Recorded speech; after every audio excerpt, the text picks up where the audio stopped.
চট্টগ্রাম থেকে ঢাকায় পাইপলাইনের এরই মধ্যে সফলভাবে পরীক্ষামূলক সরবরাহের কার্যক্রম সম্পূর্ণ শেষে ধারাবাহিকভাবে আসছে ডিজেল। গত ২৪ জুন থেকে ৪ জুলাই পর্যন্ত ধারাবাহিকভাবে পাইপলাইনে ৩,৮০,০০,০০০ লিটার ডিজেল আনা হয়েছে। সোমবার থেকে দ্বিতীয় দফায় ডিজেল আনার কার্যক্রম শুরু হচ্ছে বলে জানিয়েছেন সংশ্লিষ্টরা।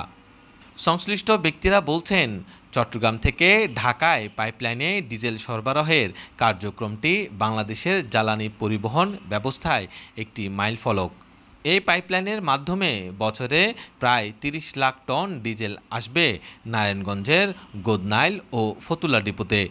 পাইপলাইনটির তেল সরবরাহের সক্ষমতা ৫০ lakh ton.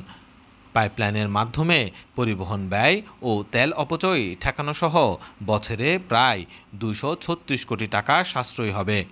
Bangladesh petroleum corporation সূত্রে জানা গেছে, চট্টগ্রাম থেকে ঢাকায় জ্বালানি তেল আসে নদী ও সড়কপথে।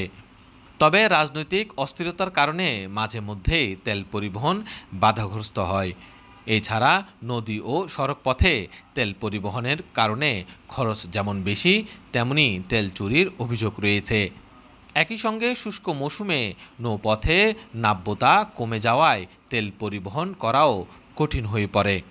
এইসব সংকট নিরসনে ২০১৮ সালের অক্টোবরে চট্টগ্রাম হতে ঢাকা পর্যন্ত পাইপলাইনে জ্বালানি তেল পরিবহন নামে প্রকল্পটির অনুমোদন দেওয়া হয়। বিপিসির পদ্মা অয়েল কোম্পানির তত্ত্বাবধানে প্রকল্পটির কাজ সম্পূর্ণ হয়। শুরুতে পাইপলাইন প্রকল্পটির ব্যয় ২,৮৬১ কোটি ৩১ লাখ টাকা ধরা হয়। পরে সংশোধিত ব্যয় দাঁড়িয়েছে ৩,৬০০ কোটি টাকা। তবে প্রকল্পটির কাজ আরও ২ বছর আগে শেষ হওয়ার কথা ছিল, কিন্তু নানা জটিলতায় বিলম্ব হয়েছে। সংশ্লিষ্ট সূত্রে জানা গেছে, দেশের জ্বালানি তেলের ৯০% পরিবাহিত হয় নৌপথে।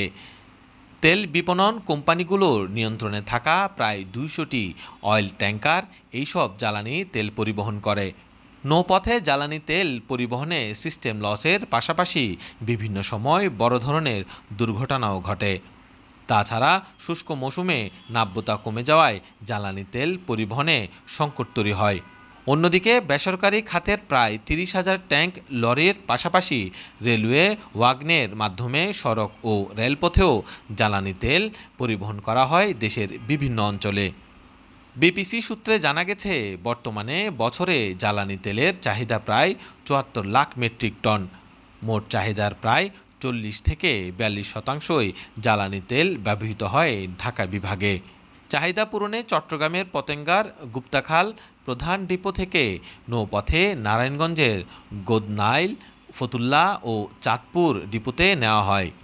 এরপর সেখান থেকে সড়ক পথে পরিবহন ও রেলওয়ে ওয়াগনের মাধ্যমে সরবরাহ করা হয়। বিপিসির ঊর্ধ্বতন কর্মকর্তারা বলছেন, ঢাকা চট্টগ্রাম পাইপলাইন প্রকল্পটি দেশের জন্য খুবই গুরুত্বপূর্ণ একটি প্রকল্প। এটির মাধ্যমে জ্বালানি তেল সরবরাহে বৈপ্লবিক পরিবর্তন আসবে। এর মাধ্যমে সময় ও অর্থ সাশ্রয় হবে, মজুত সক্ষমতা বৃদ্ধি পাবে। একই সঙ্গে নৌপথের উপর তেল পরিবহনের নির্ভরশীলতা ও পরিবহন ঝুঁকি এবং অপারেশনাল লস কমে আসবে।